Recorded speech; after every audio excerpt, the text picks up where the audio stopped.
Pai querido que estás nos céus, estamos aqui na Tua presença em busca da Tua bênção. A bênção maior depois de Jesus Cristo é o Espírito Santo. Jesus Cristo prometeu ao subir ao céu que daria o que de melhor Ele poderia dar, o Espírito Santo, para que estivesse conosco, fosse o representante de Jesus despojado da personalidade humana, para que pudesse estar presente em todos os lugares, em todos os tempos, com todas as pessoas, em todas as igrejas. Pai eterno, se presente através do Espírito Santo aqui. Amém. Ilumina-nos, Pai. Teus filhos têm estado orando e jejuando por 10 dias em busca da Tua graça, em busca deste batismo do Espírito Santo, algo não de vontade própria, mas algo oferecido pelo Senhor. Foi o Senhor que ofereceu. Nós não estamos pedindo nada mais daquilo que o Senhor falou, que está disposto a dar o Espírito Santo àqueles que lhe o pedirem. Derrama sobre nós o Espírito Santo pelos méritos de Jesus, nosso Senhor. Fala ao nosso coração através da Tua palavra neste momento. É em nome de Jesus que pedimos. Amém. Amém. Estes 10 dias de jejum e oração, irmãos, estão todos focalizando os eventos finais do livro, desse livro aqui, Eventos Finais. Então, nós vamos falar para vocês dentro do mesmo tema dos eventos finais, ok? Foi esse o pedido que nos fizeram. Falar sobre os últimos acontecimentos profetizados na palavra de Deus. Este é um tema que me agrada muito. Nós temos no YouTube 20 capítulos desse livro Eventos Finais, capítulo por capítulo. Tem lá os 20 vídeos. São 21 porque tem... o primeiro vídeo é a introdução do livro, não é capítulo nenhum. A introdução ao livro é um sermão que nós fizemos. O sermão de introdução e mais os 5 primeiros capítulos foram gravados na igreja de Fort Lauderdale. E depois os outros 15 capítulos foram gravados na igreja de Palm Coast. Então, quem quiser tem acesso de graça para assistir, para meditar, pegar o livro na mão, ir assistindo e acompanhando a leitura, os comentários. Vai fazer muito bem aqueles que quiserem. E hoje nós queremos falar para você sobre os últimos eventos proféticos que vão ocorrer na face da terra antes da volta de Jesus. Abra sua Bíblia em Daniel capítulo 12. Abra sua Bíblia em Daniel capítulo 12. E vamos ver o verso 4. Daniel capítulo 12 e o verso 4.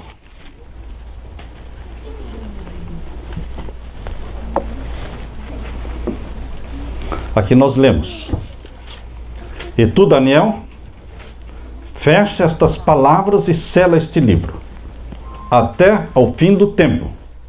Muitos correrão de uma parte para outra, e a ciência multiplicará. O livro de Daniel, a parte final dele, foi uma profecia que Daniel mesmo não entendeu. Daniel não entendeu todas as profecias dadas para ele. Ele entendeu a profecia do capítulo 2, ele entendeu a profecia do capítulo 4, do capítulo 6, não é? Ele entendeu do capítulo 7, capítulo 8 ele não entendeu, das 2.300 tardes e manhãs. Ele também não entendeu a profecia, a maior de todas elas, que é o capítulo 11. A maior profecia do livro de Daniel é do capítulo 11. Daniel não entendeu. Será que a igreja de Deus está entendendo hoje a profecia de Daniel capítulo 11? Será que o livro de Daniel ainda é um livro selado, fechado, ou ele já foi aberto no Apocalipse? Porque o Apocalipse é um livro aberto. Daniel é um livro selado, fechado. Mas lá no Apocalipse nós encontramos um livro selado que é aberto. O livro selado com 7 selos, ele é aberto, e então é escancarado. É colocado acessível a todos os filhos de Deus. E queridos, o livro de Daniel está sendo aberto lá no Apocalipse. É para o tempo do fim. Aqui diz, fecha estas palavras e sela este livro até o fim do tempo. O fim do tempo começou em 1798, começou o tempo do fim. Quando acabaram os 1260 anos da supremacia papal da Idade Média. Quando no dia 10 de fevereiro de 1798, o general Berthier, general de Napoleão Bonaparte, invadiu Roma, prendeu o Papa Pio VI, levou-o preso para Valença, na França, e lá ele morreu com 82 anos de idade. Ali começou o tempo do fim. Ali, em 1798, começou a explosão evangelística no mundo. Porque 4 anos depois, 6 anos depois, em 1804, foi fundada a primeira sociedade bíblica no mundo. E o mundo foi cheio de Bíblias. A Bíblia começou a ser traduzida e colocada nos dialetos e nas línguas de todas as tribos e nações da terra. 1804, a primeira sociedade bíblica, da Inglaterra. 1816, a segunda sociedade bíblica, a americana. E assim, queridos, a Bíblia preencheu o planeta Terra. Por quê? Chegou o tempo do fim. E agora a Bíblia tem que ser estudada. As profecias têm que ser entendidas. Por isso está aqui, no verso 4. Até o tempo do fim. Quando foi preso o Papa, foi libertada a Bíblia. Que tal? Como é que eu posso afirmar isso? Com toda certeza, com absoluta segurança, eu digo, quando o Papa foi preso, a Bíblia foi libertada, porque a Bíblia estava na lista dos livros proibidos. Queimavam-se Bíblias e prendiam-se pessoas que liam a Bíblia. Mas agora, com a prisão papal, quebrou-se a supremacia papal e agora a Bíblia estava livre para ser impressa e distribuída no mundo todo. Amém. Por isso que surgiu os movimentos missionários. Os grandes missionários do mundo surgiram depois de 1798. China, Índia, África, enfim, o mundo foi invadido por missionários levando as boas novas da salvação em Jesus, levando Bíblias com eles, nesse período, quando começou o tempo do fim, depois de 1798. E foi nesse período que surgiu também o movimento adventista milerita e depois o movimento adventista do sétimo dia, a Igreja Adventista do sétimo dia. Por isso diz aqui, tu, Daniel, fecha estas palavras e sela este livro, até o fim do tempo. Muitos correrão de uma parte para outra, e a ciência se multiplicará. Queridos, aqui diz que haveria uma verdadeira explosão do conhecimento humano. A ciência se multiplicará. Será que esta parte da profecia também está se cumprindo? As invenções modernas, como iPhone, computadores, laptops, celulares, smartphones, iPod, iPad, colocou nas nossas mãos todas as bibliotecas do mundo. Eu tenho uma biblioteca de milhares de livros, mas hoje eu não preciso mais estar carregando. Eu tenho porque tenho, eu já trouxe comigo por décadas. Mas hoje as pessoas já não compram tantos livros. Por quê? Porque eles têm tudo no computador, tudo no iPad, tudo no iPhone. Eles acessam ali qualquer biblioteca, qualquer informação, qualquer livro do Espírito de Profecia. Enfim, irmãos, coisas caríssimas que nós comprávamos antigamente, coleções grandes, você acessa gratuitamente. Hoje o pastor tem que ter cuidado quando está pregando, porque hoje o povo não é ignorante. O povo tem o conhecimento na mão. Quando eu cito uma data, eu cito um nome, cito uma cidade, cito um acontecimento, um evento histórico, Eu vejo jovens, isso já aconteceu comigo, jovens já, eu vejo eles pegando já e buscando, e às vezes na saída ele diz, aquilo que o senhor falou é verdade, eu já confirmei lá. Ou a data que o senhor mencionou estava errada, o certo é tal dia. Queridos, hoje o conhecimento está acessível. Mas quando a Bíblia fala que a ciência se multiplicará, será que seria essa ciência somente? Não, queridos. Essa seria menos importante, porque a profecia estava especificamente falando da explosão da ciência profética, não da ciência tecnológica.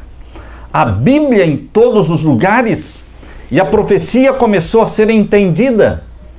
Em 1830, Guilherme Miller começou a estudar e depois começou a pregar, e em 1844 foi o grande movimento e o grande dia do desapontamento, 22 de outubro de 1844. Hoje nós estamos há 219 anos vivendo no tempo do fim. Já é hora de acabar o tempo do fim. Já estamos há 219 anos no tempo do fim. 2017 menos 1798 são 219 anos. Por isso é hora de chegar ao fim. Tá certo? Em Daniel capítulo 12, verso 1 em diante, abra sua Bíblia e vamos ler. O capítulo 12, o verso 1 em diante. Naquele tempo se levantará Miguel. No tempo do fim se levantará Miguel. Jesus Cristo voltaria no fim dos tempos. Naquele tempo se levantará Miguel. Mas a vinda de Miguel, a volta de Jesus, não aconteceria sem que primeiro acontecesse o quê? Naquele tempo se levantará Miguel, o grande príncipe, que se levanta pelos filhos do teu povo, e haverá um tempo de angústia qual nunca houve. Desde que houve nação até aquele tempo, mas naquele tempo livrar-se-á o teu povo, todo aquele que se achar escrito no livro. A Bíblia está profetizando que no tempo do fim haveria uma angústia qual nunca houve e jamais haverá. Essa angústia é a angústia que vai iniciar com o decreto dominical. Quando o domingo for aprovado como um dia de guarda, um dia sagrado mundialmente. O sábado espúrio. Esta semana eu estava lendo sobre um congresso que terá lá na Inglaterra, e o título, o lema do congresso é Um Sábado para a Terra e para os Pobres. Vai ser agora em abril. Um sábado para a terra e para os pobres. Queridos, sobre o que o Papa vai falar? Sábado para a terra. Não é o 7º dia da semana? Ele vai mostrar o quê? O Sunday, o domingo, como sendo o sábado que a terra necessita. Assim como ele já fez na encíclica papal, Laudato Si, o 6º capítulo da encíclica papal está falando exatamente sobre a santificação do domingo. A encíclica papal fala de 5 capítulos sobre a ecologia, o ambiente, meio ambiente, mas o 6º capítulo fala da santidade do domingo, o dia ecológico. Queridos, nós estamos à beira do início da angústia qual nunca houve, que vai começar exatamente com a aprovação do decreto dominical. E o verso 2, o que vai acontecer nesse tempo, além da angústia? Verso 2. E muitos dos que dormem no pó da terra ressuscitarão, uns para a vida eterna e outros para a vergonha e desprezo eterno. Nesse período de angústia haverá também uma ressurreição.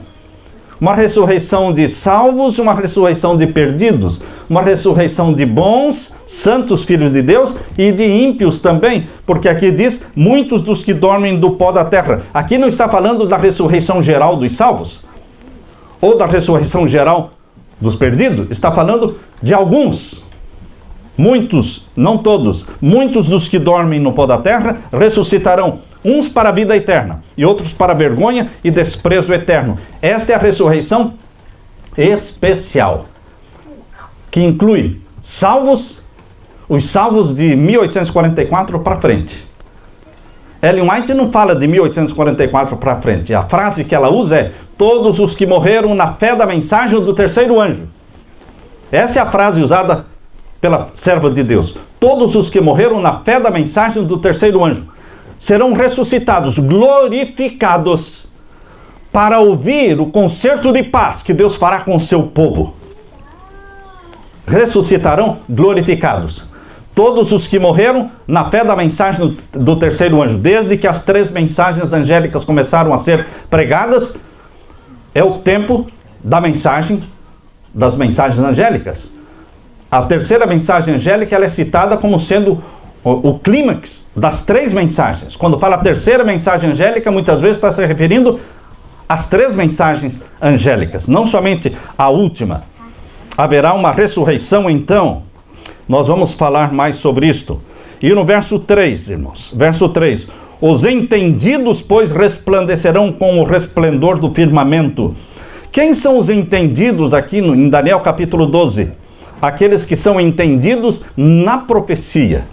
Aqueles que são entendidos na ciência da salvação, na ciência da profecia. Esses são os entendidos. E estes é que resplandecerão como o resplendor do firmamento. E os que a muitos ensinam a justiça, os que pregam a palavra de Deus, os que ensinam a palavra de Deus, os que a muitos ensinam a justiça, refulgirão. Quem tem importância no céu, quem brilha no céu, não é quem brilha na terra. Os perseguidos na terra brilham no céu. Cristo foi perseguido na terra, os apóstolos foram perseguidos, foram martirizados. Queridos, não tem como ser famoso aqui no quintal de Satanás, que é o planeta Terra, o príncipe deste mundo é Satanás, ser famoso aqui, ser famoso no céu? Não, não é bem assim.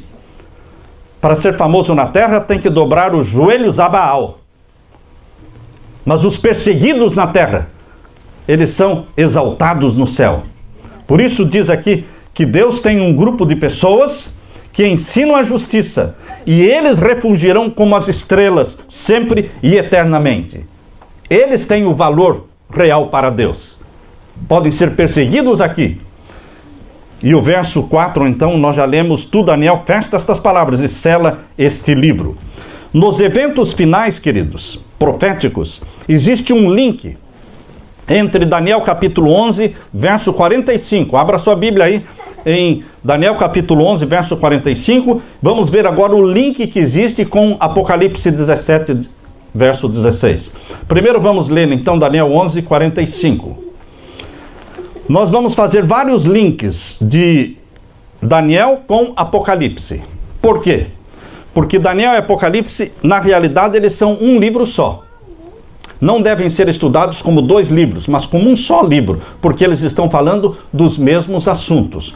Um é a profecia selada, fechada, o outro é a profecia aberta.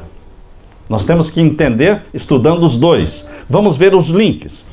Leia agora o verso 45 do capítulo 11.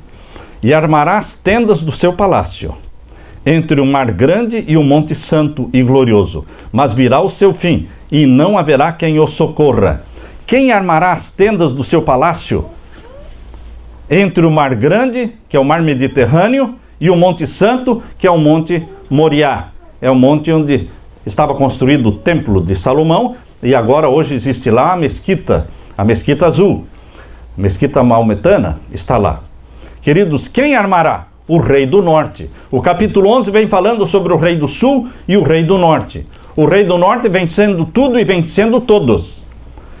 Você, quando lê o capítulo 11, a partir aí do verso 30 em diante, a última parte do capítulo 11, do verso 30 em diante, fala da vitória avassaladora do rei do norte. Ninguém consegue subsistir em pé diante dele. Ele derruba tudo e todos, vence todos. Só vencendo, só prosperando. Tudo o que ele faz prospera. O rei do norte é o Vaticano. Tudo o que ele faz prospera. Ele é o anticristo. Ele está a serviço do mal, não a serviço de Deus. Não é a serviço de Deus. Queridos, há um engano total. O mundo está totalmente enganado quando pensa no Vaticano como sendo o trono da santidade. Não, não é o trono da santidade. É o trono de Satanás. É o trono de Satanás. É ali que Satanás se entronizou. Os jesuítas dizem que ali está o trono de Satanás. Interessante que a ordem dos jesuítas, a Companhia de Jesus, fundada em 1540, é a mais poderosa ordem católica, a ordem dos jesuítas. Existe um livro escrito pelo jesuíta Malachi Martin. Malachi Martin escreveu dezenas de livros, como The Key of This Blood, que é um livro sobre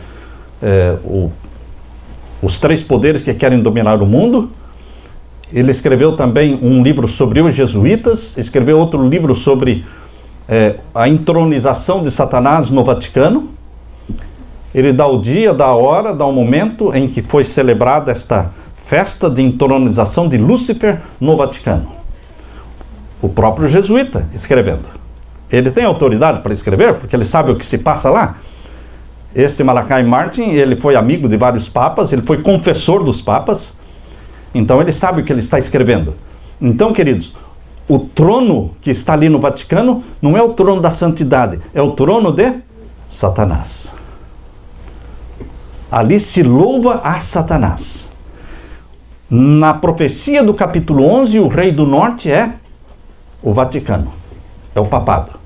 Tiago White já defendia este pensamento, dizendo que o rei do norte era o papado. Uriah Smith era contrário na interpretação do rei do norte. Uriah Smith, um dos pioneiros da igreja adventista, ele defendia que o rei do norte, de Daniel capítulo 11, era a Turquia. Mas já desde o começo, a maioria dos teólogos entende como sendo o papado.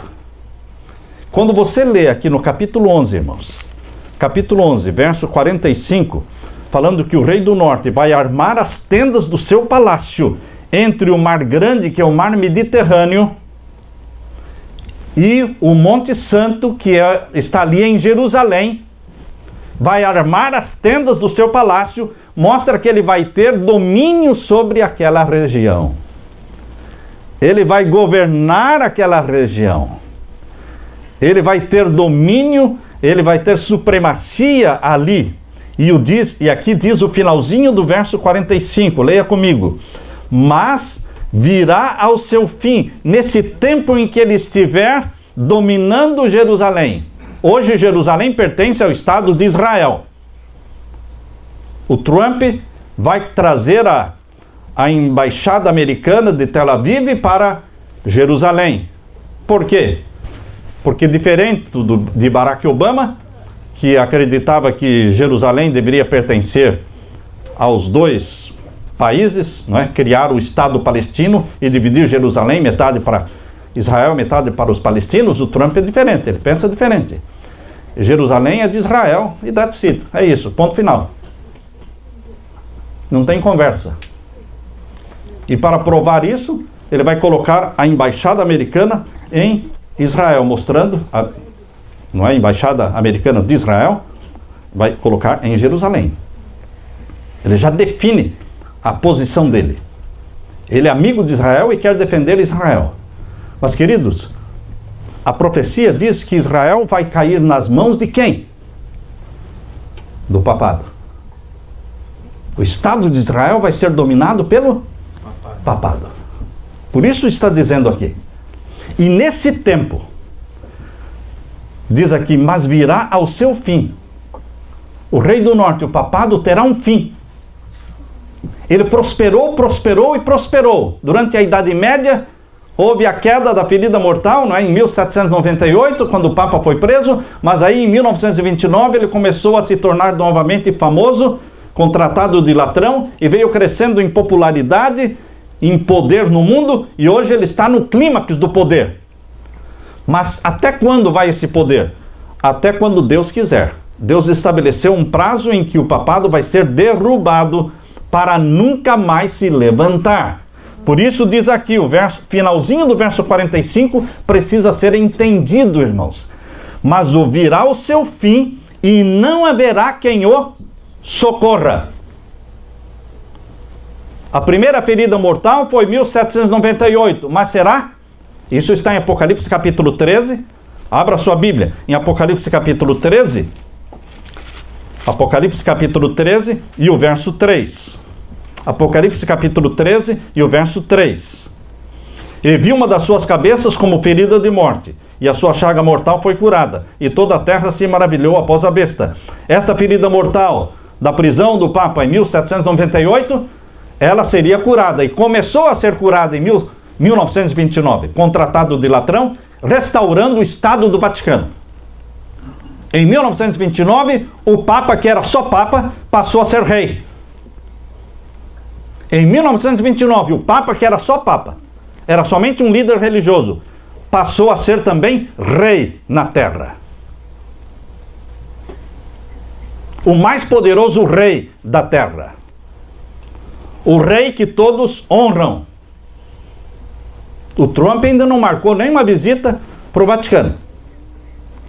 Todos os presidentes, quando se elegem, ou já antes da eleição, eles já estão com amizade com o Vaticano. Eles vão pedir a bênção, porque todos se curvam diante do Vaticano, porque é o mais poderoso rei da terra. Mas o rei dos reis é Jesus. Amém. Ele é o Todo-Poderoso. Amém. E sabem, queridos, aqui diz em Apocalipse 13, verso 3, que esta ferida mortal seria curada. Mas nós lemos lá em Daniel 11, 45, dizendo que tem uma ferida que não será curada. Virá ao seu fim e não haverá quem o socorra. Esse fim do poder papal virá ainda no futuro. Primeiro vem o decreto dominical e vem um período de supremacia papal do tempo do fim.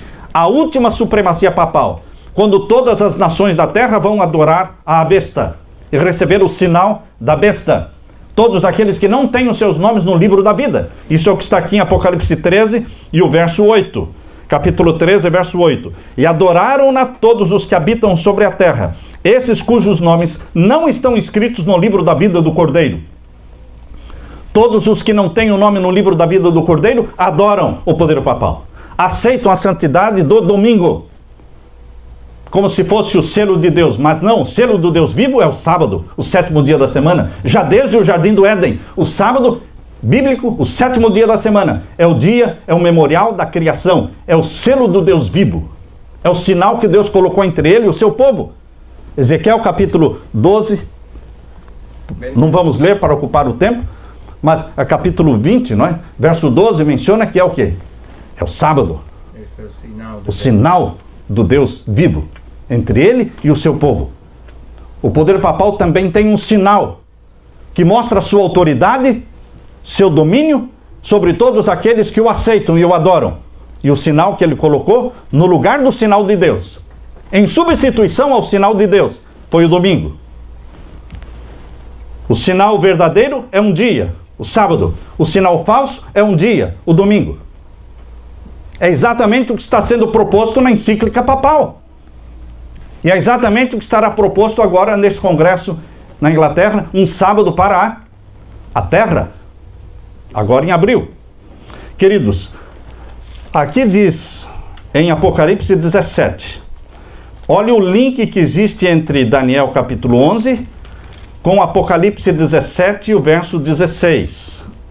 Apocalipse 17, o verso 16, o link lá fala que o rei do norte será ferido de morte e não haverá quem o socorra.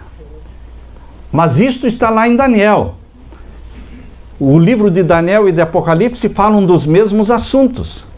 Então, onde é que está esse texto no livro do Apocalipse dizendo que o rei do norte, ou seja, o papado, vai ser derrubado?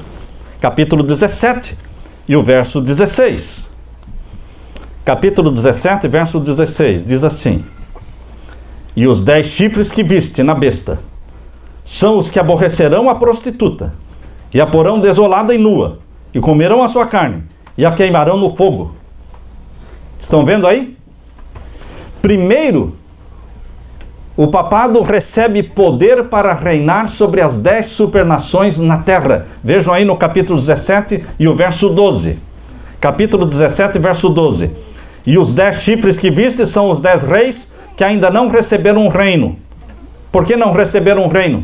Porque são 10 líderes mundiais que vão receber o reino, porque os reinos ainda estão sendo formados. São 10 reinos, vão ser 10 nações, supernações. Toda a terra estará dividida em 10 supernações. E esses 10 líderes vão dar o poder e autoridade para que o Papa reine sobre eles. Verso 13 diz assim, verso 13: esses têm o mesmo intento e entregarão seu poder e autoridade a quem? A besta, para que reine sobre eles. Porém, queridos, virá o momento em que esses 10 líderes mundiais vão se levantar contra o papado. Assim como a França se levantou contra o papado e derrubou o papado em 1798, esses 10 líderes que exaltam o papado durante a nova ordem mundial, durante a última supremacia papal, agora eles se levantam contra o papado e derrubam o papado. A supremacia papal do tempo do fim vai durar um curto espaço de tempo, chamado de 42 meses. Aqui diz em Apocalipse 13, verso 5, irmãos. Abra sua Bíblia. Apocalipse 13 e o verso 5. Por quanto tempo vai durar esta última supremacia papal? Apocalipse 13, verso 5. Dentro do contexto do capítulo 13, que fala da ferida e aí fala da cura da ferida mortal, aí fala também quanto tempo ele vai dominar a terra no tempo do fim. Leia comigo, capítulo 13, verso 5. E foi-lhe dado uma boca para proferir grandes coisas e blasfêmias, e deu-se-lhe poder para continuar por 42 meses. Por quanto tempo? 42 meses. O que é isso? Muitos aplicam isso somente para a Idade Média. Nós não podemos tirar um texto fora do contexto, irmãos. Se você aplicar para a Idade Média, seriam 42 meses proféticos, 1260 anos. Mas se você aplicar para o tempo do fim, são 42 meses literais. É a última supremacia papal. E está plenamente dentro do contexto que ocorre após a cura da ferida mortal. A cura completa da ferida mortal ocorre com o decreto dominical. Começou em 1929, mas não terminou a cura ainda. Somente quando for aprovado o decreto dominical, mundialmente, é que estará realmente curada a ferida mortal, e ele terá um período de 42 meses. E neste período de 42 meses, o que é que ele vai fazer? Verso 6, irmãos. Verso 6, capítulo 13, verso 6. Abriu a sua boca em blasfêmias contra Deus. Ele age como Deus na terra. Aceita ser adorado, pretende perdoar pecados, pretende ter autoridade para mudar a lei de Deus, pretende ter um dia sagrado no lugar do dia de Deus, e pretende ter o direito de exercer um ministério terrestre de 3 anos e meio, porque Jesus exerceu um ministério terrestre de 3 anos e meio. O ministério terrestre de Jesus não passou de 3 anos e meio. Se o Cristo teve um ministério terrestre de 3 anos e meio, o anticristo também quer ter um ministério terrestre de 3 anos e meio, 42 meses, para cumprir a profecia. Nesse período ele perseguirá o povo de Deus. Veja aí o verso 7, capítulo 13, verso 7. Foi-lhe permitido fazer guerra aos santos. Teremos mártires nesse período de 42 meses.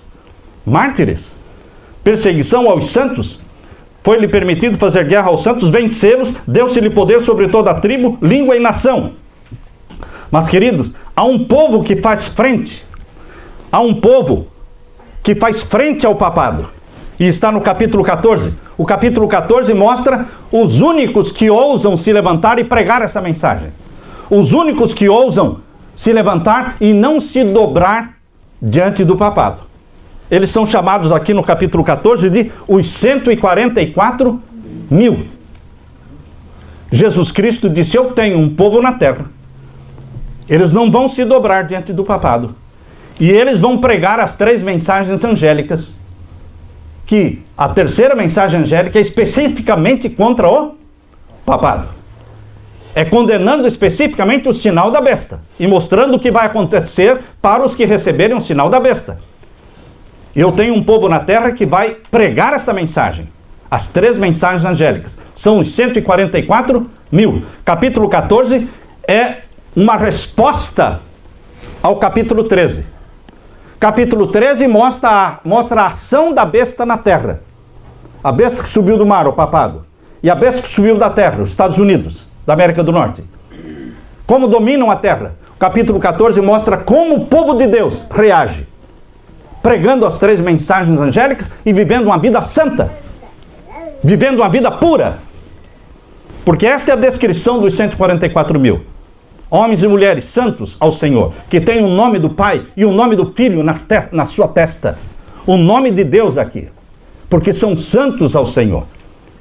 São pessoas desiludidas com a terra, mas são pessoas apaixonadas pelo céu. São pessoas desencantadas com este mundo, mas apaixonadas pelo novo céu e a nova terra. E eles só pensam no novo céu e na nova terra. E só pensam em preparar a igreja e um povo para a volta de Jesus. Este é o assunto do capítulo 14. Por isso diz lá no capítulo 14, aqui está a paciência dos santos. Não são os 20 milhões de adventistas, irmãos, que são chamados os santos de Deus. Porque 20 milhões é muito, não é? É muito. A Bíblia diz que esses 20 milhões pertencem a Laodiceia. E Laodiceia é estado de mornidão. Quem são aqueles que não estão mornos no meio de Laodiceia? Os 144 mil. Esses formam um grupo que foge da mornidão, que se vestem da justiça de Cristo, que têm os olhos ungidos pelo colírio do Espírito Santo e que possuem o ouro provado no fogo, que é o amor, é a fé que opera pelo amor. E eles pregam esta mensagem. A igreja adventista do 7º dia é a igreja de Deus, mas a igreja de Deus, a profecia diz, está morna. E você é convidado por Deus para sair da mornidão. É um marasmo espiritual. É todo mundo correndo atrás dos seus próprios interesses. Vocês estão durante 10 dias em jejum e oração em busca do Espírito Santo. E para recebermos a plenitude do Espírito Santo, nós temos que romper com os nossos pecados de cada dia. Não é só o pão de cada dia, irmãos.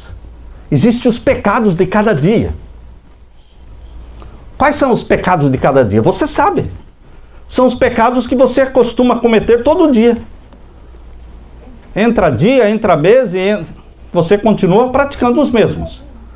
São as mesmas novelas, são os mesmos filmes, é a mesma comida, é o mesmo jeito, você levanta e acorda do mesmo jeito, sem Deus. Sem Deus. Muitos saem para o trabalho, como Ellen White fala no livro, creio que é no Patriarcas e Profetas, saem para o trabalho como o boi e o cavalo, sem nenhum pensamento em Deus e no céu. Os filhos de Deus não podem sair, não podem se levantar como um animal que nem pensa em Deus e nem no céu. Os filhos de Deus vão cedo para a cama. Se você dorme tarde, irmão, você já está se desqualificando para ser filho de Deus. Essa pega muita gente. Infelizmente, eu tenho que falar isso. Porque tem gente que fala assim para mim: pastor, eu sou de dormir tarde, depois da meia-noite. Ah, é? E é simples assim? Você acha que está certo? Não. Se não está certo, está errado. Se está errado, você tem que mudar. Porque o nosso corpo precisa de repousar cedo. Para levantar cedo. Você tem que levantar no mínimo 1 hora antes das crianças. No mínimo 1 hora antes das crianças. E crianças acordam 6 da manhã. Nós temos crianças, temos netos. Eu sei que horas as crianças acordam. Se você quer ter comunhão com Deus, sem pressa, para louvar, para adorar a Deus, para estudar a tua Bíblia, para consagrar a tua vida e a vida da tua família a Jesus Cristo, você tem que levantar pelo menos 1 hora antes das crianças, porque depois que as crianças levantam, não dá, irmãos. Simplesmente não dá. Eu estou falando com autoridade porque eu tenho netos, e depois que os netos levantam, não posso fazer mais nada. Não dá para fazer. Mas para levantar 1 hora antes das crianças, nós temos que ir cedo para a cama. Nós colocamos as crianças na cama às 7h30, irmãos. 7h30 as nossas crianças estão na cama. That's it. Não tem mais. 7h30.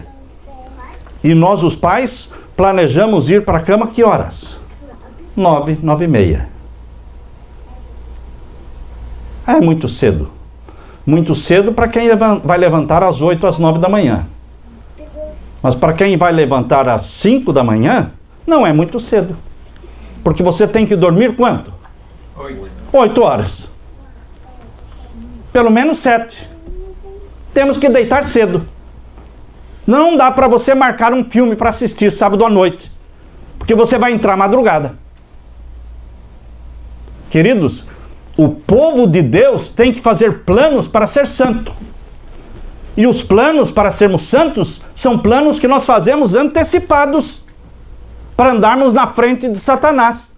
Nós não podemos deixar Satanás programar nossa vida, programar nossas horas, programar nossas noites. Não, nós é que programamos. Nós não vamos dormir com a mente cheia de coisas ruins, de coisas feias, de filmes de Hollywood, não, irmãos. Enquanto estamos dormindo, é o Espírito Santo que tem que estar trabalhando na nossa mente, não o espírito maligno. Quem vai trabalhar na sua mente quando você dorme? Ninguém. Como ninguém? Está por fora, meu irmão.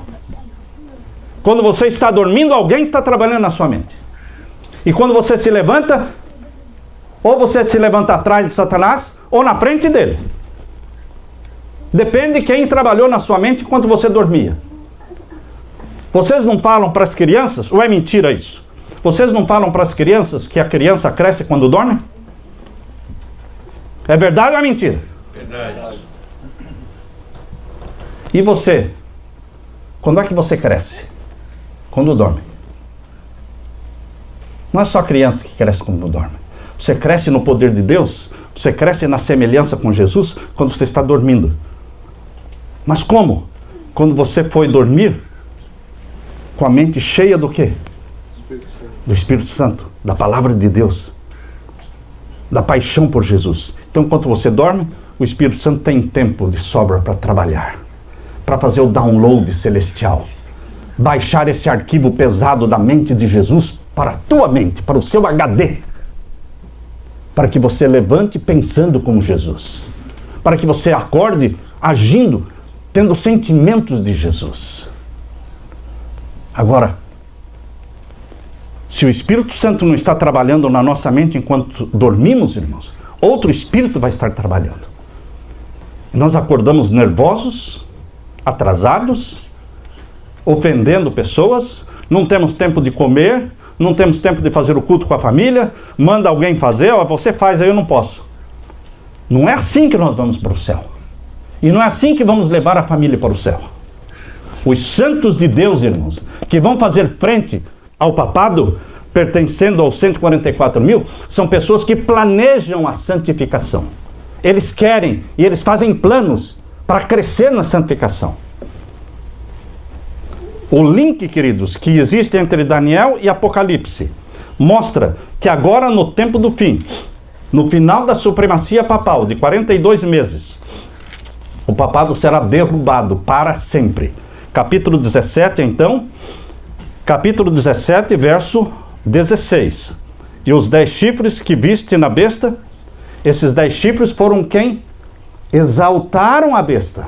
Deram todo o poder e autoridade para a besta dominar o mundo, conforme o capítulo 17, verso 12 e 13. Mas no verso 16 diz que eles vão se levantar contra a prostituta e vão derrubá-la, e vão queimá-la e comer a sua carne. É o fim. É a queda de Babilônia. O caiu, Babilônia. O povo de Deus tem que sair dela antes. Agora, queridos, nós vimos o link entre Daniel 11:45 e Apocalipse 17, verso 16. Nos eventos finais, existe um outro link entre Daniel capítulo 12, verso 1. Leia aí em Daniel capítulo 12, verso 1. Vamos ver o próximo link que existe. Daniel capítulo 12, verso 1. E naquele tempo se levantará Miguel, o grande príncipe, que se levanta pelos filhos do teu povo. E haverá um tempo de angústia qual nunca houve. Você não pode jogar essa angústia qual nunca houve para o passado. Porque aqui diz, como nunca houve, jamais haverá. E todos nós sabemos que a angústia que vem pela frente vai ser a maior de todas. Então não está falando da Idade Média, está falando do futuro. Agora, a serva de Deus, Ellen White, ela faz um link entre Daniel capítulo 12, verso 1, com Mateus capítulo 24. Vamos ver então, Mateus capítulo 24. Mateus capítulo 24 e o verso 21 e 22. Vejam, lá fala de uma angústia qual nunca houve e jamais haverá. E aqui nós lemos a mesma frase. Por que a mesma frase? Porque está falando da mesma angústia.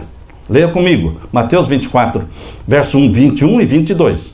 Porque haverá então grande aflição, como nunca houve. Está soando parecido com o que nós lemos lá? É a mesma coisa. É a mesma coisa. Lá está a profecia e aqui é Jesus que está falando. Lá é Daniel que está falando. Verso 21, não é? Porque haverá então grande aflição como nunca houve, desde o princípio do mundo até agora. Nem tampouco há de haver. Lá, como jamais, como nunca houve. E aqui diz, nem tampouco há de haver. Não é a mesma coisa? É a mesma coisa. E o que mais? Verso 22. E se aqueles dias não fossem abreviados, nenhuma carne se salvaria. Mas, por causa dos escolhidos, serão abreviados aqueles dias. Esta angústia do tempo do fim, irmãos, ela será abreviada. Porque se não for abreviada, ninguém aguenta. Ninguém suporta. A angústia da Idade Média durou 1260 anos. A angústia do tempo do fim, Deus está dizendo, vão ser só 3 anos e meio. 42 meses. Deus não deixa você assim, apavorado, sem saber se vão ser 10 anos, 20 anos. Não, irmão, nem 10, nem 20, nem 15, nem 8. Apocalipse 13, 5 diz que quando a ferida mortal for curada, o papado terá um domínio sobre a terra de 42 meses. Essa é uma profecia com dupla aplicação. Quando nós não aceitamos que existem profecias com dupla aplicação, nós não entendemos a profecia. Nós não entendemos. Existem 2, 3, 4, 5, 10, muitas profecias com dupla aplicação.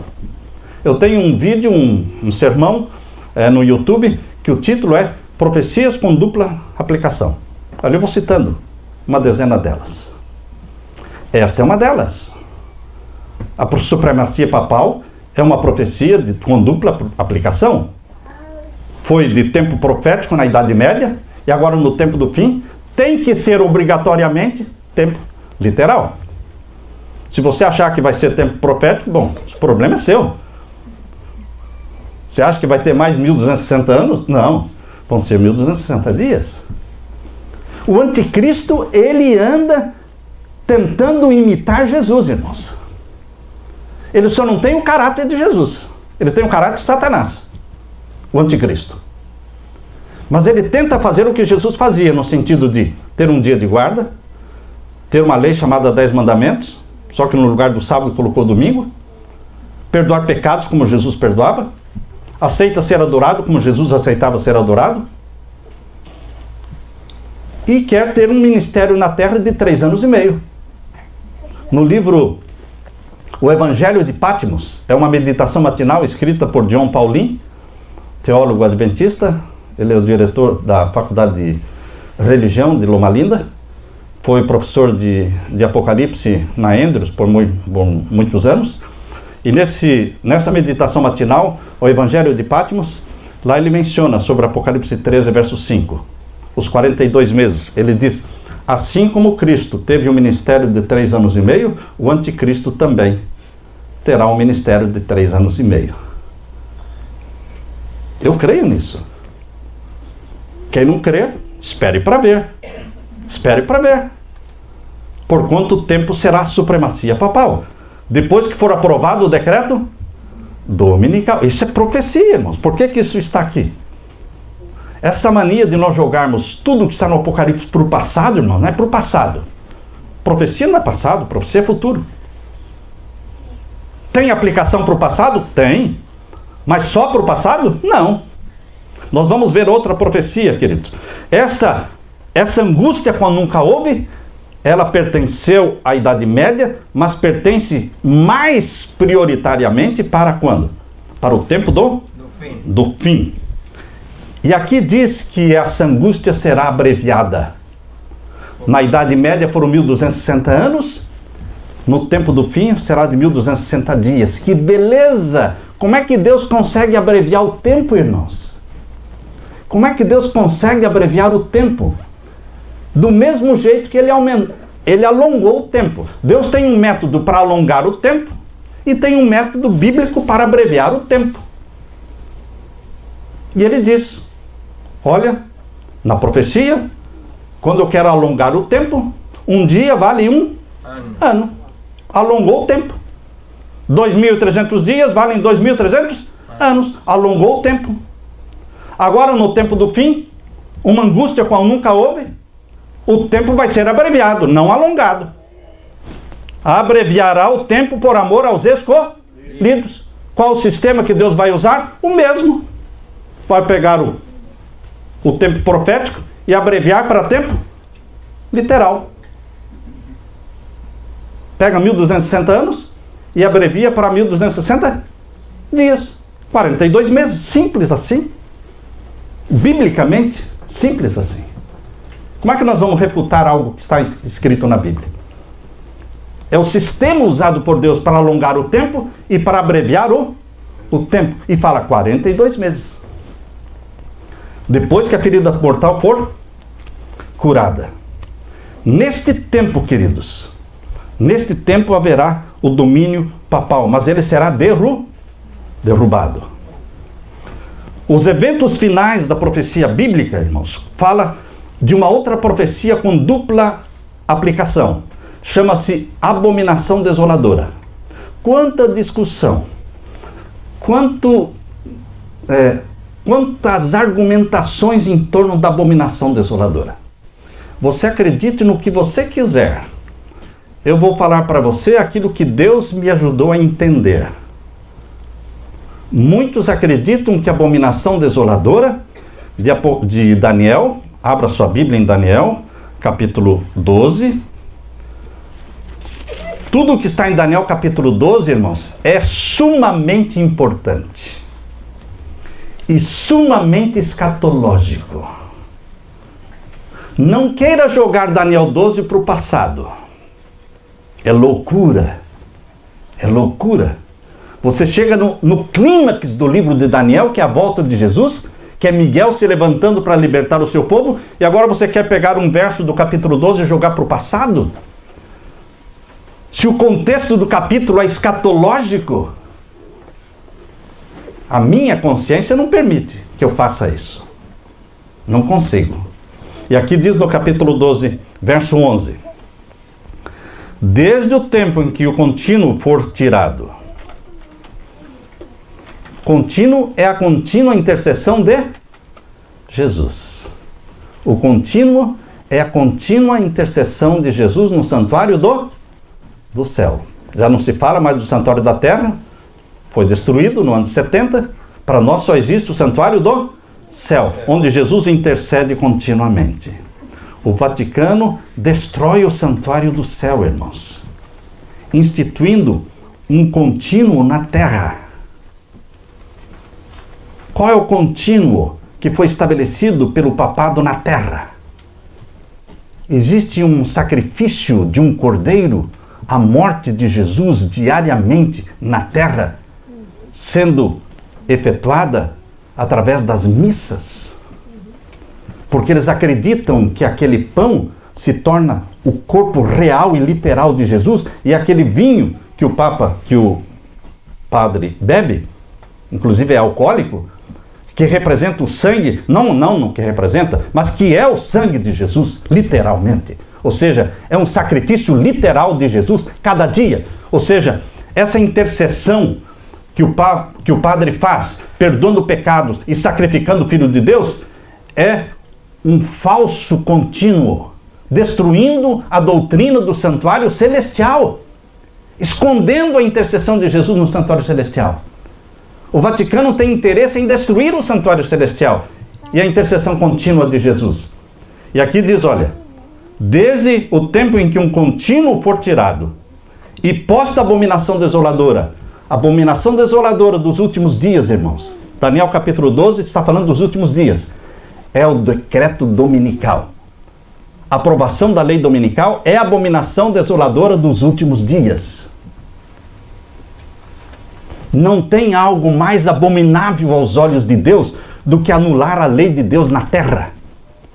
Quando a lei de Deus for anulada na terra, e instituído mundialmente o domingo como dia forçosamente santo para ser guardado, a lei de Deus terá sido abolida da terra.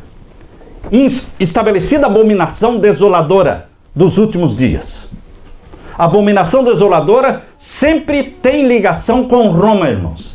Não existe abominação desoladora fora de Roma. A profecia gira em torno do Cristo e do Anticristo, e o Anticristo tem o trono em Roma. A abominação desoladora diz respeito a Roma. A primeira tem dupla aplicação, a abominação desoladora. Nós lemos aqui em Daniel capítulo 12, e agora vamos ler em Mateus capítulo 24, verso 15. Abra a sua Bíblia. Mateus 24, verso 15. Profecias com dupla aplicação, diz aqui. Leiam comigo, verso 15. Quando, pois, virdes a abominação da desolação, da qual falou o profeta Daniel. Está todo mundo na mesma página? Nós estamos falando aqui da abominação desoladora, da qual falou Daniel. Não foi Pedro, não foi Moisés. Foi Daniel. É a mesma profecia. Quando, pois, virdes que a abominação da desolação, da qual falou o profeta Daniel, está no lugar santo, quem lê, atenda. Então os que estiverem na Judéia fujam para os montes, e quem estiver sobre o telhado não desça a tirar coisa alguma da sua casa, e quem estiver no campo não volte atrás a buscar seus vestidos. Jesus está falando aqui do que, irmãos? Eu não vou falar porque está muito claro. Você sabe. Do que Jesus está falando aqui? Quando... E os que estiverem na Judéia fujam para os montes, e quem estiver no telhado não desça a tirar, e quem estiver no campo não volte. Está falando do quê? A destruição de Jerusalém a 70. Exatamente. É isso que Ellen White fala nesse livro aqui, O Grande Conflito. Agora nós vamos abrir aqui o Grande Conflito, na página 25. O primeiro capítulo desse livro, O Grande Conflito, é aterrador, irmãos, porque conta como Jerusalém foi cercada e como 1 milhão de judeus, mais de 1 milhão de judeus, foram mortos dentro de Jerusalém. Como é que eles passaram fome? Como é que eles comiam as correias das sandálias? Como é que eles começaram a matar mães matando os próprios filhos e comendo? Hoje eu como o teu filho e amanhã você come o meu. E as mães trocavam os filhos e comiam os próprios filhos. Tal era a fome dentro de Jerusalém, durante o cerco de Jerusalém. Está aqui no capítulo 1 do Grande Conflito. Leia esse livro. Mas não pode ler uma vez só, nem duas. Você tem que ler várias vezes esse livro. Quem quer entender a profecia, irmãos, lê esse livro várias vezes, riscando, até rasgar o livro, de tanto que você riscou. Esse primeiro capítulo explica a destruição de Jerusalém, que aconteceu no ano 70. E aqui no verso, na página 25, irmãos, diz assim: a profecia que ele proferiu, falando de Mateus 24, que nós lemos aqui, capítulo 24, verso 15 em diante. A profecia que Jesus proferiu era dupla em seu sentido. Tem profecia com dupla aplicação ou não tem? Lógico que tem. Dupla aplicação. A profecia que ele proferiu era dupla em seu sentido. Ao mesmo tempo em que prefigurava a destruição de Jerusalém, representava igualmente os terrores do último grande dia. Quais são os terrores do último grande dia, irmãos? Se eu quero entender os terrores do último grande dia, eu tenho que entender os terrores do cerco de Jerusalém. Quem provocou os terrores do cerco de Jerusalém? Roma. Roma. Sempre Roma. Quem vai provocar os terrores do último dia? Roma. Roma. Sempre Roma. Roma não muda, irmãos. Roma não muda. Muitos protestantes estão aí agora planejando celebrar o fim do protestantismo. Dia 31 de outubro de 2017 completam 500 anos de protestantismo. Um protestantismo que já não protesta contra nada, irmãos. Não existe mais protesto. O ecumenismo juntou tudo. Igreja católica, igrejas evangélicas e protestantes estão todas juntas, santificando o domingo. E vão ter uma festa de celebração em Roma, dia 31 de outubro deste ano 2017. Para provar que não existem mais protestos. A religião é uma só. Todos estão unidos. Eu acho que estão mesmo, né, irmãos? Eu acho que estão mesmo. Eu não quero, não é? Eu não vou nessa. Mas, em nome da liberdade religiosa, que nós temos que ter amizade com todo mundo, nós como igreja estamos nos ajuntando, entende? Nos ajuntando, fazendo visitas ao Vaticano, fazendo união das igrejas. Não é papel nosso, irmãos, fazer união de igreja. O nosso papel é pregar a profecia. Profecia. Não tem como se unir e pregar a profecia. Ou você prega a profecia ou você se une. Das duas, uma. Não tem que fazer as duas coisas. Não tem como. Porque as 3 mensagens angélicas nos separam como um grupo isolado no mundo, irmãos. Se eu pudesse fugir disso, eu fugia. Se eu pudesse ficar sem pregar as 3 mensagens angélicas, irmãos, para mim seria melhor. Eu teria mais amigos. Menos oposição. Mas não dá. Deus me forçou a pregar isso. Deus falou, você prega, e você prega. Deus, quando chama, Ele dá ordem e a gente tem que obedecer. Não estamos aqui para fazer a nossa vontade, mas a vontade de Deus. E a mensagem adventista das 3 mensagens angélicas é uma mensagem impopular, que deixa a igreja adventista como uma igreja isolada, sozinha no mundo. Como o povo de Israel era sozinho no passado, irmão. Porque nós estamos levantando a bandeira de Emanuel. A bandeira dos que guardam os mandamentos de Deus. E tem a fé de Jesus. Não tem muitos levantando essa bandeira. Eu quero ler para vocês o que está na página 26 deste livro, irmãos. Eu não costumo trazer o livro, tenho tudo escrito aqui no iPad. Mas eu trouxe o livro porque parece que impõe mais credibilidade quando a gente está lendo aqui. Porque se a pessoa falar, não está escrito, você mostra. Está aqui, ó. Página 26 diz assim: quando os estandartes idolátricos dos romanos fossem arvorados em terra santa, a qual se estendia por alguns estádios fora dos muros da cidade, então os seguidores de Cristo deveriam achar segurança na fuga. Quando os cristãos vissem os estandartes idolátricos romanos sendo fincados fora de Jerusalém, cercando Jerusalém. Quando Roma cercou Jerusalém, eles fincaram ao redor de Jerusalém o estandarte idolátrico romano, que era a bandeira de Roma. Jesus falou, quando vocês virem, vocês fujam. Como fugir se estamos cercados? Mas Jesus já sabia que o cerco seria retirado. Levou décadas, irmãos, para eu entender por que o cerco foi retirado. Nero morreu. E Vespasiano, pai de Tito, que estava cercando Jerusalém, Vespasiano mandou um recado para o filho, dizendo, filho, preciso do exército aqui em Roma. E você está com o exército aí. Nero morreu. E agora tem muita gente querendo ser imperador. E eu preciso do exército. Ele retirou o cerco. E começou a voltar para Roma.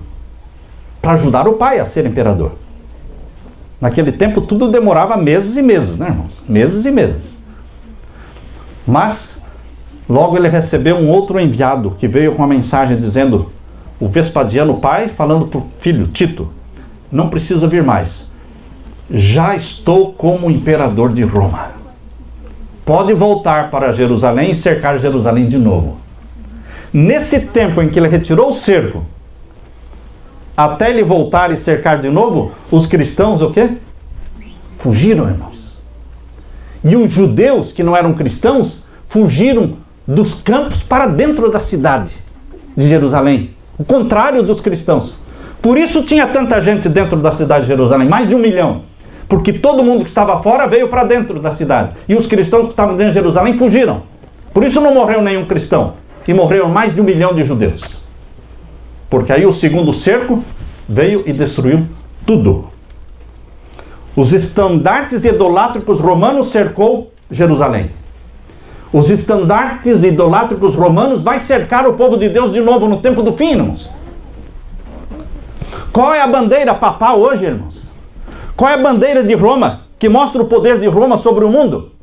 O domingo. A guerra entre 2 dias, sábado e domingo. O sábado é a bandeira de Emanuel. E o domingo é a bandeira papal. E o mundo, o povo de Deus, vai ser cercado pelo estandarte idolátrico romano no tempo do fim. E quando nós vemos esse estandarte idolátrico romano, através do decreto dominical, Deus diz: é hora de fugir. É a última chance para fugir, irmãos. O ideal é você fugir das cidades antes de ver os estandartes idolátricos romanos. Mas se você não fugiu antes, a última oportunidade será quando sair o decreto dominical. Porque tem gente que só está esperando para fugir na última hora. Eu já fugi da cidade, irmãos. Eu já estou morando numa chácara. Você tem que ter o seu poço com a sua água. Você tem que aprender a sobreviver sem comprar nada no mercado. Porque não vai poder comprar nada. Você vai ter que ter fruta, você vai ter que ter comida, você vai ter que plantar, você tem que saber viver da terra. Queridos, quem estiver vivendo na cidade vai sofrer. E vai sofrer. E muito, irmãos. E muito. Mas não é somente o povo de Deus que vai sofrer. A população toda vai sofrer. Porque os mercados vão se esvaziar. Vai ser um tempo difícil para todos. Não é só para os cristãos que guardam os mandamentos. Inicialmente, vai pegar todo mundo. Inicialmente. Aqui diz agora na página 36, irmãos. Agora na página 36 desse livro. Eu quero ler para vocês. Leio aqui. A profecia do Salvador, relativa aos juízos que deveriam cair sobre Jerusalém, há de ter outro cumprimento. Dupla aplicação, do qual aquela terrível desolação não foi senão tênue sombra. Não dá nem para comparar aquele sofrimento com o sofrimento que vem agora no tempo do fim. Vai ser muito maior agora. Na sorte da cidade escolhida, podemos contemplar a condenação de um mundo que rejeitou a misericórdia de Deus e calcou a pés a sua lei. Assim como Jesus preveniu seus discípulos quanto à destruição de Jerusalém, dando-lhes um sinal da ruína que se aproximava para que pudessem escapar, também advertiu o mundo quanto ao dia da destruição final, e lhes deu sinais da sua aproximação, para que todos os que queiram possam fugir da ira vindoura. Declara Jesus: e haverá sinais no sol, na lua, nas estrelas, e angústia entre as nações. Os que contemplam estes prenúncios da sua vinda devem saber que está próximo às portas. Queridos, esta profecia da abominação desoladora se cumpriu no tempo do cerco de Jerusalém, que Roma cercou Jerusalém, e vai se cumprir de novo quando Roma vai cercar o povo de Deus de novo, com o decreto dominical. Está claro isso? Agora, onde é que entra o Clóvis aqui? Onde entra o Clóvis? Não entra, irmão. Não existe o Clóvis na história da abominação desoladora. A maioria dos teólogos aplica a abominação desoladora para Clóvis. O diabo quer que você acredite que a abominação desoladora é o Clóvis. Essa interpretação, pastor, oficial. Oficial. Essa interpretação oficial. Infelizmente. Que Clovis, quando se converteu em 490, eles falam que ele se converteu em 508, mas é outro engano, não foi 508. O comentário bíblico do Adventista diz que Clovis se converteu ao Vaticano em 496. Não foi 508. Eles dizem que a conversão de Clovis para o Vaticano foi abominação desoladora. Não, irmãos. Jesus disse que a abominação desoladora tem duas aplicações. Não 3 nem 4, 2. Uma se aplica a Roma cercando Jerusalém, outra se aplica a Roma cercando o povo de Deus no tempo do fim. Ponto final, irmãos. Por que inventarmos a história do Clovis? Nem a Bíblia, nem Jesus, nem o Espírito de Profecia aplica a abominação desoladora para quem? Para Clovis. Está claro isso, irmãos? A abominação desoladora do tempo do fim é o decreto dominical. Agora, queridos, os eventos finais, eles têm um outro link entre Daniel 12, 1, o levantar de Miguel. Leia aqui em Daniel capítulo 12, verso 1. Daniel capítulo 12, verso 1. Naquele tempo se levantará Miguel. Só essa frase agora, do verso 1. Isso tem um link com Apocalipse 8. Quando é que Miguel se levanta? Ellen White fala claramente que Miguel se levanta para fechar a porta da graça. Ela é clara quando fala, creio que é no livro Primeiros Escritos, que ele se levanta para fechar a porta da graça. Ela usa Daniel capítulo 12, verso 1, naquele tempo se levantará Miguel, ela usa esse texto para falar do fechamento da porta da graça. Olha, isso tem um link, irmãos, com Apocalipse capítulo 8. Abra sua Bíblia agora, em Apocalipse capítulo 8. Porque Apocalipse capítulo 8 está falando exatamente sobre o fechamento da porta da graça. O fechamento da porta da graça é um tema. Você não encontra essa expressão na Bíblia, fechamento da porta da graça. Pode procurar, você não vai encontrar. Essa é uma expressão adventista, muito conhecida na igreja. Quando você fala fechamento da porta da graça, todo mundo sabe o que é. Mas vai procurar essa frase na Bíblia, não tem. É a mesma coisa, quando você fala decreto dominical, vai procurar na Bíblia, não tem. Isso é uma expressão adventista, expressão decreto dominical. O que a Bíblia fala é sinal da besta. Isso a Bíblia fala, que é o decreto dominical. Agora, fechamento da porta da graça, a frase não existe, mas a Bíblia usa uma outra frase para falar do fechamento da porta da graça. Leia agora capítulo 8 de Apocalipse. Capítulo 8 e o verso 5. Capítulo 8, verso 5. E o anjo tomou um incensário, e o encheu do fogo do altar, e o lançou sobre a terra. E houve depois vozes e trovões e relâmpagos e terremotos. Isso é fechamento da porta da graça. O lançar do incensário sobre a terra. Essa é uma expressão bíblica, usada por Ellen White. Ela usa isso no Primeiros Escritos, página 229, irmãos. Primeiros Escritos, página 229, ela usa o texto de Apocalipse 8, verso 5, quando Jesus lança o incensário sobre a terra e diz, está feito. Permaneça o ímpio na sua impiedade, e permaneça o santo sendo santificado. Jesus não intercede mais, porque ele lançou o incensário sobre a terra. Vejam o link, Daniel 12, 1, Miguel se levanta para libertar o seu povo. É o link com o fechamento da porta da graça de Apocalipse 8, verso 5, quando Jesus lança o incensário sobre a terra e vai fechar a porta da graça. Capítulo 8, verso 1 a 5, irmãos, está dentro do sétimo selo. O sétimo selo é o fechamento da porta da graça. O primeiro selo dá início ao juízo celestial, e o sétimo selo dá fim ao juízo celestial, fechando a porta da graça. O primeiro selo abre o selamento do povo de Deus, o sétimo selo fecha o selamento do povo de Deus. Selamento é selar a pessoa para a vida eterna ou para a condenação eterna. Morte ou condenação. Por isso são 7 selos. São 7 fases no juízo celestial.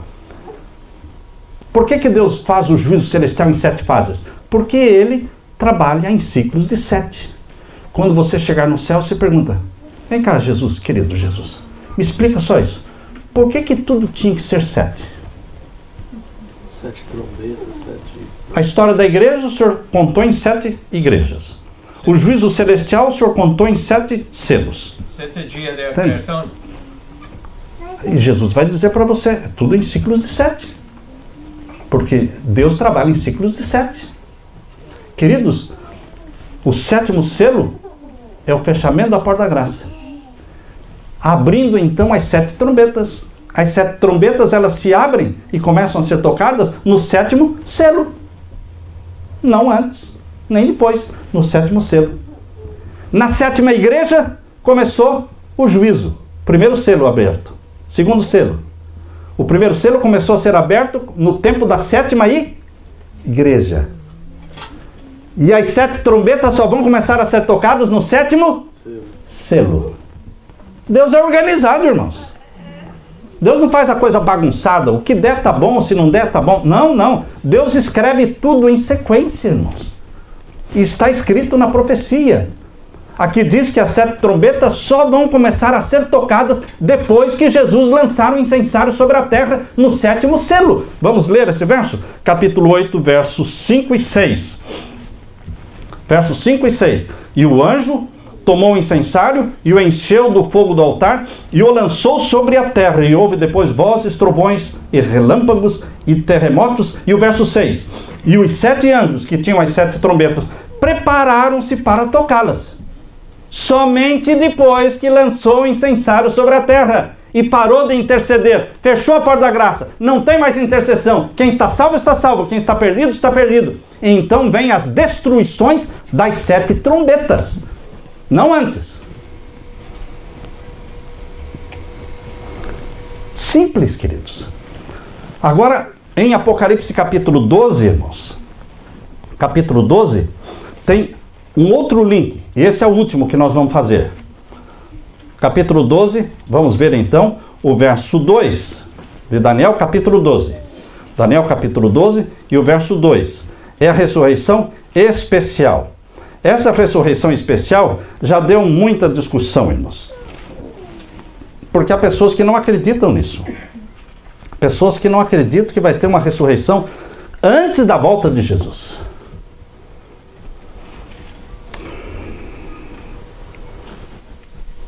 Todos acreditam na ressurreição na volta de Jesus. Lógico, a Bíblia diz, a ressurreição geral dos salvos. Na volta de Jesus. É a ressurreição dos ímpios no final dos 1000 anos. Está em Apocalipse capítulo 20. Agora, tem uma ressurreição antes da volta de Jesus. Eles dizem, isso é coisa adventista. É coisa adventista mesmo. Só a igreja adventista prega isso. E nem todos os adventistas. Vamos ler? Capítulo 12, verso 2. Muitos dos que... de Daniel 12. E muitos dos que dormem no pó da terra ressuscitarão, uns para a vida eterna e outros para vergonha e desprezo eterno. Que ressurreição é essa? Se você abrir o livro aqui, o grande conflito, vamos ver aqui, e ler o que ela fala sobre esta ressurreição, vamos ver aqui no capítulo 40. No capítulo 40, que fala sobre esta ressurreição, irmãos. Eu trouxe o livro para ler para vocês. Está aqui.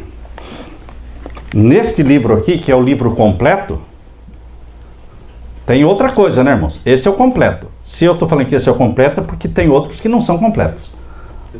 Tem o condensado. Quando é que Deus deu uma revelação para a igreja condensar e tirar fora algumas coisas que Deus, o Espírito Santo, inspirou Ellen White a escrever? Eu não sei quando é que foi dada essa visão. Mas eu prefiro o livro completo. Entende? Livro completo. Porque no livro condensado, muitas coisas que foram tiradas dali são coisas importantes. Vejam aqui na página 637 do capítulo 40 deste livro. O livramento dos justos. Aqui na página 637 diz: abrem-se sepulturas, e muitos dos que dormem no pó da terra ressuscitarão, uns para a vida eterna e outros para a vergonha e desprezo eterno. Daniel 12, verso 2. Exatamente o texto que nós lemos. Ah, está falando da ressurreição na volta de Jesus. Não, não. É só você ler. Eu já li dezenas de vezes, irmão. Eu não estou exagerando, eu já li dezenas de vezes isso aqui. Eu não quero enganar ninguém. Porque se eu enganar alguém, eu mesmo me perco. Por que eu quero me perder? Ellen White está falando aqui, irmãos, e Deus revelou para ela que existe uma ressurreição especial antes da volta de Jesus. E agora eu vou completar a leitura. Todos os que morreram na fé da mensagem do terceiro anjo. Quem? Todos os que morreram na fé da mensagem do terceiro anjo. Eu entendo que são aqueles que morreram de 1844 para cá. Ou seja, o povo que prega as mensagens angélicas, que guarda os mandamentos de Deus, tem a fé em Jesus, que morreu sonhando em assistir a volta de Jesus e morreu sem ver a volta de Jesus. Jesus diz: calma, você vai ressuscitar e vai assistir a volta de Jesus. Você não sonhava assistir a volta de Jesus? Pois você vai assistir, porque eu vou te ressuscitar antes. E você ressuscitado, vai ser ressuscitado glorificado. E você vai ser um conforto e um alento para os perseguidos irmãozinhos teus, que estão sentenciados à morte, estão sofrendo, passando por uma angústia chamada angústia de Jacó, e você vai poder consolá-los. Como aqueles que ressuscitaram com Jesus, na ressurreição de Jesus, consolaram os discípulos decepcionados. Lembram-se? Aquela multidão que ressuscitou com Jesus e entraram na cidade santa e consolaram os discípulos, dizendo: nós ressuscitamos com ele. Alegraram o coração dos discípulos que estavam tristes. Assim, os que ressuscitarão nessa ressurreição especial, eles serão conforto e alento para os sentenciados à morte, irmãos. Porque o povo de Deus na terra vai estar debaixo de um decreto de morte. Já não é o decreto dominical, irmãos. Agora já é o decreto de morte, para matar os que guardam o sábado, o dia do Senhor. Mas esses ressuscitados, glorificados, eles dizem: fica calmo, tranquilo. Eu já ressuscitei glorificado e eu vou assistir junto com vocês o quê?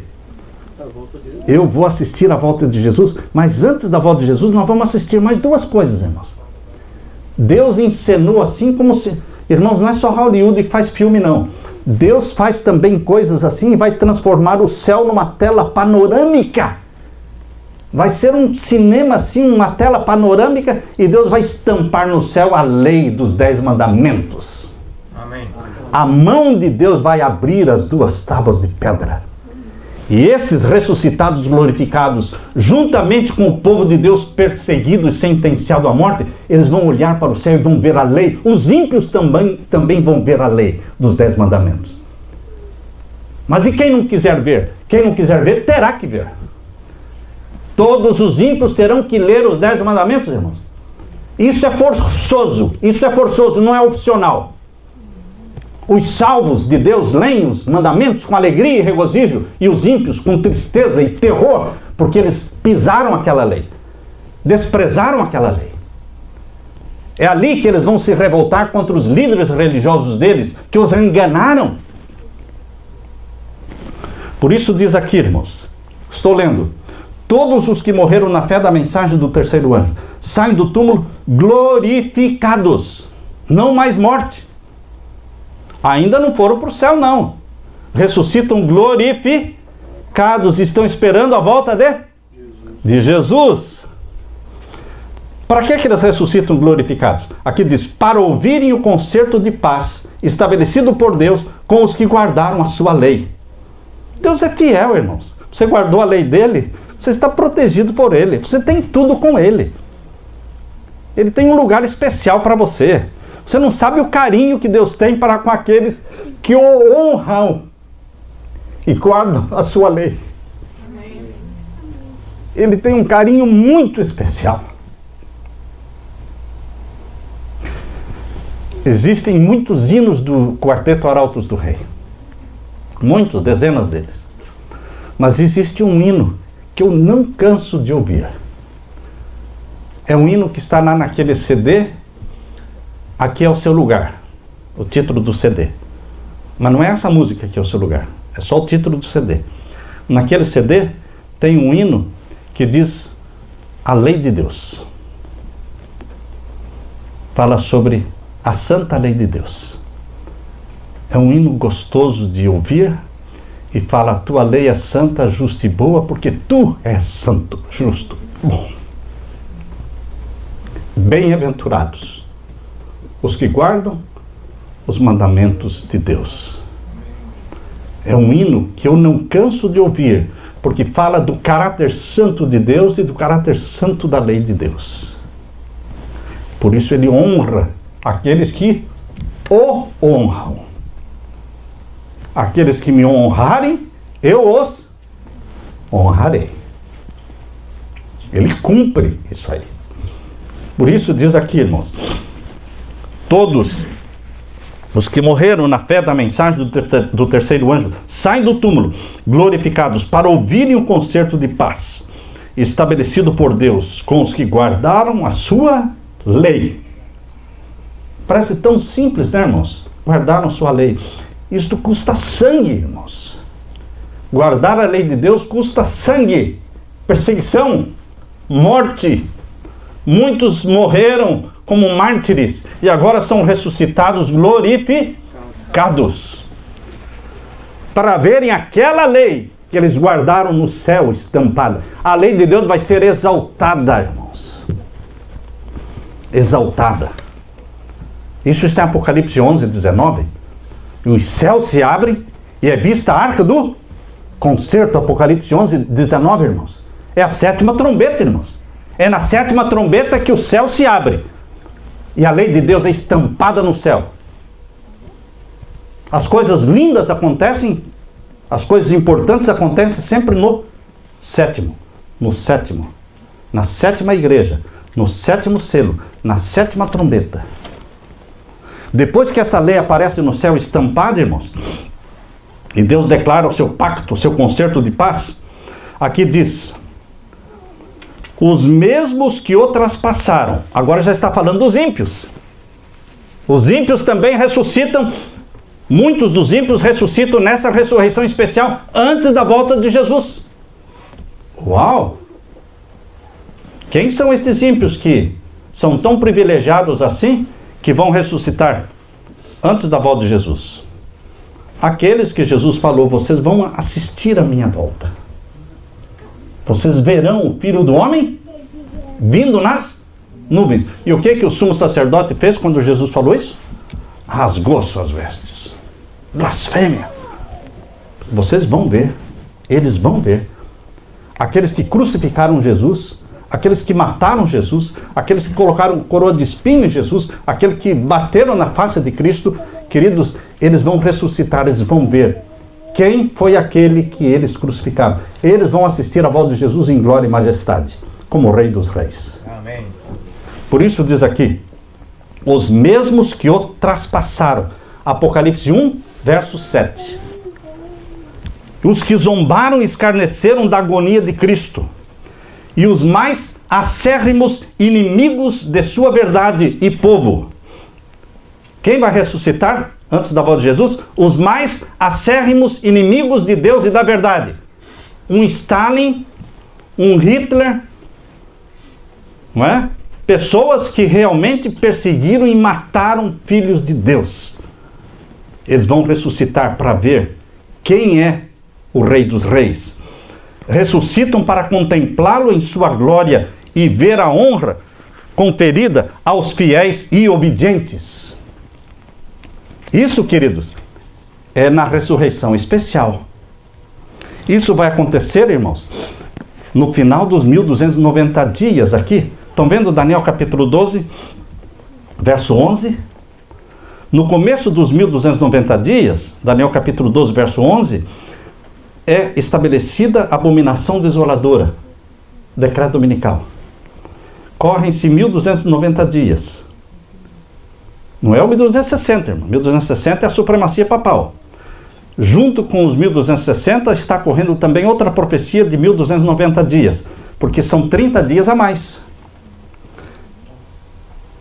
O papado cai no final dos 1260 dias, 42 meses. 30 dias a mais, vem a ressurreição especial do povo de Deus, porque diz aqui, ó, capítulo 12, verso 11, e desde o tempo em que o contínuo for tirado e posta a abominação desoladora, haverá 1290 dias. E o povo de Deus ressuscita glorificado. E agora o verso 12 diz assim, irmãos, bem-aventurado o que espera. Tem mais então? Tem mais sim. Bem-aventurado é o que espera e chega até 1335, ou seja, mais 45 dias. Depois que os salvos ressuscitam, glorificados, os que morreram na fé da mensagem do terceiro anjo, eles vivem mais 45 dias com quem? Com o povo perseguido de Deus na terra. E agora, os ressuscitados glorificados e o povo de Deus perseguido está sentenciado à morte. Agora, no final dos 1335 dias, eles ouvem, porque eles já viram a lei de Deus estampada no céu, não é? Que acontece na sétima trombeta. Agora eles vão ver o quê? Eles vão ouvir o dia e a hora da volta de Jesus, irmãos. Mas da onde você tirou isso? Daqui, irmãos, daqui, ó. Por isso o livro Grande Conflito, ele é para ser lido e relido, porque está explicado isso aqui, irmãos. Veja aqui, ó, na página, no mesmo capítulo 40, página 640. A voz de Deus é ouvida no céu, declarando o dia e a hora da vinda de Jesus, estabelecendo um concerto eterno com seu povo, semelhantes a estrondos do mais forte trovão. Suas palavras ecoam pela terra inteira. O Israel de Deus fica a ouvir, com o olhar fixo no alto. Tem o semblante iluminado com a sua glória, brilhante como o rosto de Moisés, quando desceu do Sinai. Os ímpios não podem olhar para eles. E quando se pronuncia a bênção sobre os que honraram a Deus, santificando o seu sábado, há uma grande aclamação de vitória. Só depois que Deus anuncia o dia e a hora da volta de Jesus, é que Deus revelou para Ellen White aqui na sequência, ó, na página 640, aí vem na sequência. Surge logo no Oriente uma pequena nuvem negra. Aí é a volta de Jesus. Depois que nós soubermos o dia e a hora da volta de Jesus, aí vai acontecer a volta de Jesus. Nós vamos assistir. E aí terá a ressurreição geral dos salvos. De todos os salvos. Para sermos arrebatados para o céu. Aleluia, irmãos. Amém. Deus está planejando algo maravilhoso para você, irmãos. Nós temos que ser apaixonados por Jesus. Apaixonados pelo nosso Pai. E entender o carinho que Ele tem por nós. E as coisas preciosas que Ele está preparando para você. Que vão além do que você pode imaginar, porque aquilo que a mente não consegue imaginar, olho não viu, ouvido não ouviu, são as coisas que Deus está preparando para aqueles que o amam. Esperem só para ver a festa e a alegria e a explosão de regozijo e quanta coisa linda Deus está preparando para aqueles que o honram e que também serão honrados. Amém, irmãos? Amém. Que Deus derrame o Espírito Santo sobre vocês. Amém. Amém. Deus seja louvado.